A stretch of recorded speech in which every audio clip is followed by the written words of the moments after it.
श्री स्वामी समर्थ. नमस्कार सर्वांना. तुम्हा सर्वांचं माझ्या यूट्यूब चॅनलमध्ये खूप खूप स्वागत आहे. तुम्हा सर्वांना आजचा दिवस आनंदात जाऊ ही स्वामींच्या चरणी प्रार्थना करते आणि आजच्या व्हिडिओला सुरुवात करते.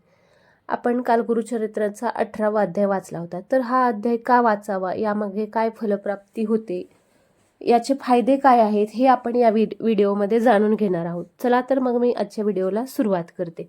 गुरुचरित्र हा ग्रंथ अत्यंत लोकप्रिय असून दत्त सांप्रदायिकाने त्याला वेदाची मान्यता दिलेली आहे. काही ग्रंथामध्ये 52 अध्याय आहेत तर काही ग्रंथामध्ये 53 अध्याय आहेत.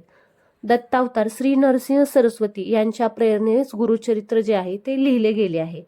या ग्रंथाचे पारायण केल्याने आपण एखाद्या गंभीर संकटातून बाहेर पडण्याचा मार्ग जो आहे तो आपल्याला सापडतो, अशी मान्यता दिलेली आहे. या ग्रंथाच्या वाचनाने कुठल्याही प्रकारचे आजार नष्ट होतात. याने मनुष्य जो आहे तो दुःखमुक्त होतो. घरामध्ये गुरुचरित्र वाचनाने नकारात्मक वातावरण नाहीसे होते आणि आनंद, चैतन्य व प्रसन्नता निर्माण होते. कुठलीही इच्छा असो आपली, गुरुचरित्राचा 18वा अध्याय रोज वाचल्यास ती नक्कीच पूर्ण होते. आजकाल काय आहे, प्रत्येकजण कोणत्या ना कोणत्या विवंचनेत अडकला आहे. वास्तुदोष म्हणा, घरातील कटकटी म्हणा, अशांतता म्हणा, घरातील किंवा घराबाहेरील समस्या, यामुळे सगळेच जण काय झाले, त्रस्त झाले आहेत. या अडचणीमुळे आपली मानसिक आणि शारीरिक जी शांतता आहे ती भंग होत चालली आहे. या सगळ्याच प्रकारच्या अडचणीतून मार्ग काढण्यासाठी सगळे आपापल्या परीने प्रयत्न करतच असतात. यातील अनेक जण अथक परिश्रम करण्याबरोबर आध्यात्मिक आणि धार्मिक गोष्टींचाही आधार घेत असतात. सुदैवाने आपल्या हिंदू धर्मामध्ये असे अनेक ग्रंथ आहेत ज्यामुळे आजही संकटे दूर होतात आणि अडचणीतून मार्ग निघतो. शिवाय मनाला शांतता मिळते, ती काही वेगळीच असते. आपल्या गुरुवर विश्वसनीय भाव ठेवून संकटांना सामोरे जायची हिंमत आपल्याला गुरुकृपेने प्राप्त होते आणि त्या संकटातून सहज तारून नेऊन गुरु आपल्याला यशाच्या उंच शिखरावर घेऊन जातात. म्हणून सिद्धधारकांनी आपल्या नामधारक शिष्यास गुरुचरित्राचा 18वा अध्यायाला नित्यपठणाने सर्व काही प्राप्त करून घेता येते, हेच त्या अध्यायामधून सुचवले आहे. गुरुचरित्राचा 18वा अध्याय हा अत्यंत पवित्र आणि महत्त्वाचा मानला जातो. हा अध्याय आपल्याला गुरुच्या आशीर्वादाने आपल्या सर्व इच्छा पूर्ण करू शकतो हे शिकवले जाते.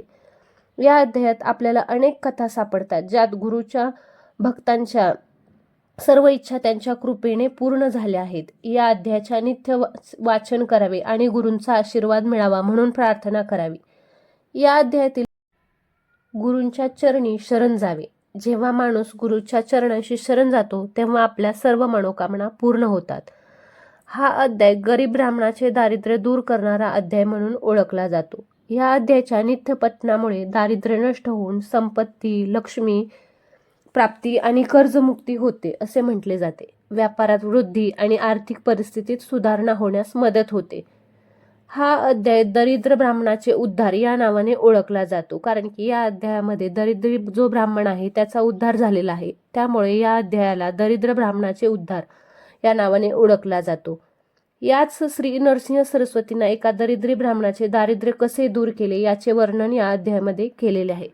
संपत्तीचा लाभ होतो आणि दारिद्र्य नष्ट होते, लक्ष्मी प्राप्ती होते, कर्जमुक्तता होते, आर्थिक परिस्थिती सुधारते, व्यापारामध्ये वृद्धी होते. या अध्यायाच्या नित्य पठणाने आपल्याला जर का आर्थिक संकट आले असेल तर आर्थिक संकट देखील दूर होते. आपल्या नित्यसेवेमध्ये 18वा अध्यायाचे पठण करावे. दिवसभरात तुम्ही हा अध्याय केव्हाही वाचू शकता. फक्त दुपारी 12 ते 12:30 या वेळेमध्ये पठण करायचे नाही, कारण ती दत्तगुरूंच्या भिक्षेची वेळ असते. हा अध्याय जर तुम्हाला वाचता येत नसेल तर तुम्ही श्रवण केला तरी चालेल. या अध्यायाचा आपला गुरुचरित्राचा 18वा अध्याय देखील आपल्या चॅनलवरती आहे, तो देखील तुम्ही श्रवण करू शकता.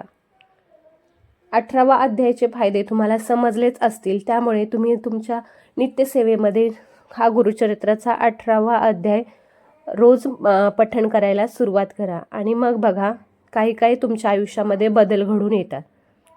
व्हिडिओ आवडल्यास लाईक करा, शेअर करा आणि सबस्क्राईब करायला विसरू नका. श्री स्वामी समर्थ.